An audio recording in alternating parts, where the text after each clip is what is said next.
So hello and welcome to today's video. So it's safe to say that being online has pretty much become strongly integrated in the world of modern gaming, in pretty much every single aspect you can think of.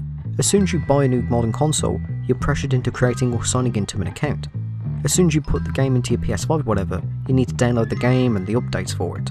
If you have games downloaded and the internet's out, you might not even be able to play them because your console can't connect to the internet to verify you own the game.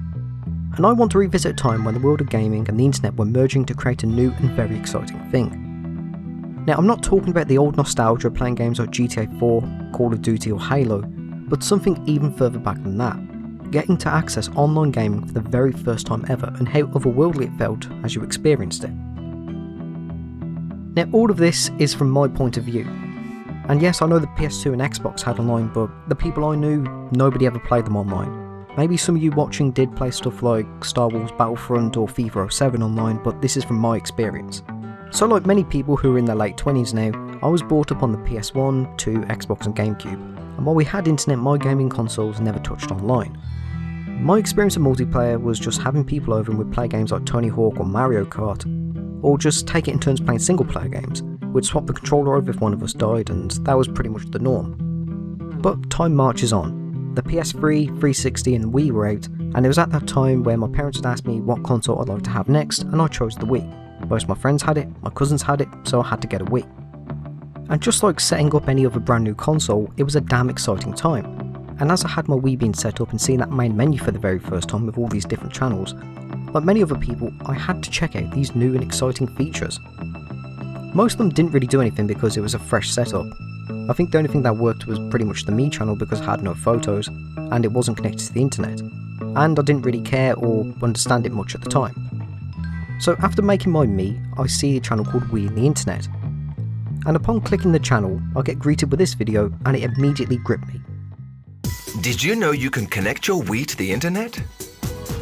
With the internet channel, the web comes to your TV. WiiWare is a service that offers a unique family of games for Wii, available only from the Wii Shop channel. Play with friends across the world and enjoy other internet features with games that are compatible with Nintendo Wi-Fi connection. I was completely and utterly gobsmacked upon seeing this. I could actually browse the web on my Wii like I could the family PC.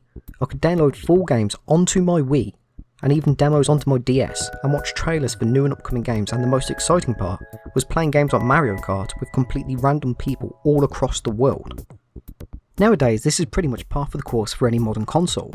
In fact, as soon as you go out and actually buy a new console, there's a good chance it may even come with a game like, say, whatever the latest FIFA is, Call of Duty, or whatever. Of course there are bundles with single player, but the most popular ones tend to be multiplayer.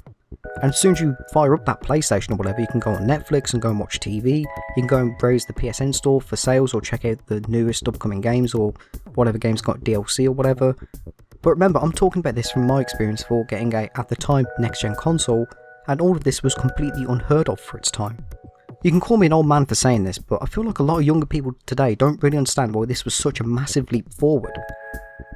Like, going from only being able to hear about these new games from magazines I used to buy at the local shop, to being able to fire up a channel on my Wii and seeing all these games with trailers was a complete game changer. So after watching that video, I knew I had to get this Wii connected to the internet somehow.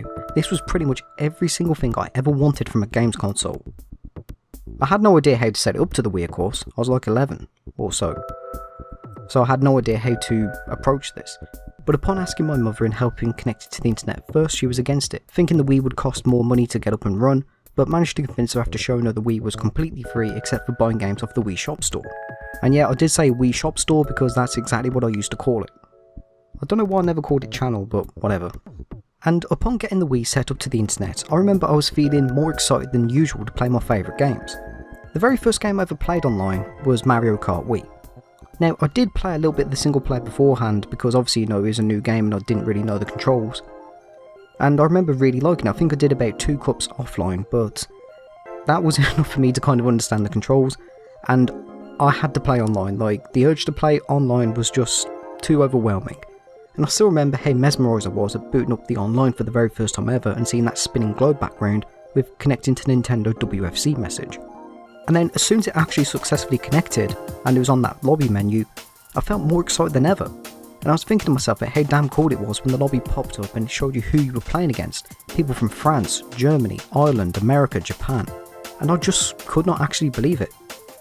I was also feeling a bit nervous, which I know sounds a bit weird because these were people I was playing with, but of course I didn't know them at all. Were they going to be good players? Were they going to be crap players? I don't know. I'll never forget the very first match I had on Mario Kart Wii Online. Well, I mean, I've forgotten most of it, but just the result of it, in the course. It was on GBA Shy Guy Beach and I came 6th. But after that race, I remember saying to myself that how damn fun it was. It was the most fun I ever had on Mario Kart, ever. I mean, it was still fun single player and playing with a friend, but I think having a race of 12 real people made the race so much more fun and unpredictable. I spent so many hours on Mario Kart Wii alone that day, and then I remembered that 1, I had a load of other games I supported online, and 2, there was more than just gaming I could do with the console. And it was a tough choice. Was I going to play Mario Strikers Charge Football, a game that I never played before and I just really wanted to play online with? Or was I going to poke around the channels and see what else the Wii had to offer? It was a tough choice, but eventually I decided upon checking out the other online features instead of the other games at first. And like so many other people who have a fondness for the Wii Shop channel, I was shocked to find out I could actually buy games onto my console without needing to go to the store. And while I had no money, or any Wii points, in fact I didn't even know what the hell Wii points even were when they popped up on the screen, I was just browsing the selection they had. It was pretty much a digital version of what I'd be doing at the gaming store anyway, just looking through the swaths of games I have available. And younger me did think it was quite weird why they never had any Wii or GameCube games, although looking from the lens of today, I'm pretty sure that's because the Wii's internal storage was absolutely pitiful, and downloading one GameCube game would probably be more than it could handle. But either way, I still thought it was damn cool seeing all these games from the Nintendo 64, SNES and whatever that I had never played before. I didn't really care that I had no money, I was just really excited to be there. I had no idea what Wii points were. So to skip forward a few weeks, when I had my pocket money and I was in the local game store, which was Game Station, if any of you Brits remember that, I remember seeing a Wii points card. It was £1,000 for £10. Then I remembered I could download games from that Wii Shop channel onto my console with Wii points. So I bought that, and after getting home and inserting that voucher code onto the console itself, at first I thought to myself I hope this is not a scam, because I had no idea how gift cards even worked. How does this code give me money, if that makes sense? Yeah, I remember just inserting the code and it came up with a redeem successful message. This part's a little bit foggy, but yeah, the very first game I bought was Super Mario RPG. And as I was watching Mario run across the screen, I was thinking to myself how is this actually working? Is it downloading the full game or what's actually going on with it? Part of me did actually think that Nintendo were going to ship the game out to me. I don't know how that would have worked because, it never asked you for your address or anything, but I was about 11, so yeah. And then Mario did that thing where he hits that third block multiple times and it says download successful. Then as I went back to the Wii menu and seen the Mario RPG screen on my menu, I thought to myself that was really easy, just go away for 3 minutes and you can come back to an entirely brand new game on my console. And then I thought to myself this is the future of gaming. There's no more leaving the house, I can just buy games from my own bedroom. Although once again this was a very flawed thought because I was 11, I'd still need access to Wii points somehow, I had no credit card, and there's no way my mother would trust me with her card on my Wii. And for good reason, because I probably would have bought everything I could. And yes, I do know there's a whole physical versus digital stuff, I'm trying to remember my thoughts at the time. Back then this was one of the most impressive things I'd ever seen. And I'd say that having access to the world of online gaming completely reinvigorated my interest in many games. Because as I said, many games are fun single player, but there are some games that are clearly designed with multiplayer in mind and are infinitely more fun with other people. And of course you can't always have your friends around your house all the time, and at least playing with randoms offers you a chance to have a fun, unpredictable game because you're not just stuck against easily predictable bots. And even though I wasn't fully knowledgeable about how stuff like friend codes worked, but I added my friends to it and I found out that some games you can have your friends just join you, as if you were in the same room together. And I remember getting a Wii message telling me about how I could join in mid-game on Mario Kart, and it worked. Even though we weren't in the same room, we still played together and it was still a great experience. Now you may notice that I've not really mentioned anything about voice chat at all, and that's because I didn't really use voice chat until I got an Xbox 360 in 2012. I don't think the Wii had support for voice chat. I mean it probably did, but I don't ever remember any of the games I had supporting it, so I never used it. And most of the voice chat I had on the 360 was some COD Zombies. I never really bothered playing Black Ops multiplayer much, but Zombies you couldn't get me off it. And every COD Zombie player knows that, at least in the 360 and PS3 era, whenever you join a random lobby you'd always have one person going, has anyone got a mic? And I remember sitting there with my headset on thinking about how weird it was, like I was just playing with somebody, I had no idea who the hell they were, and I was playing with them like as if I was playing with a friend from down the road. And it's not really surprised how people formed gaming friendships in that way. My very first match of Black Ops Zombies was on Verrucht, and I remember saying to the guy, like, this is the very first match I've ever played on the 360, so I'm probably going to be crap. And I remember him saying, like, yeah, no worries, I'll try and guide you through it. And even though that was one of the very first things I remember hearing on the Xbox 360, and I think one of the reasons why it stuck with me is because of how natural it all felt.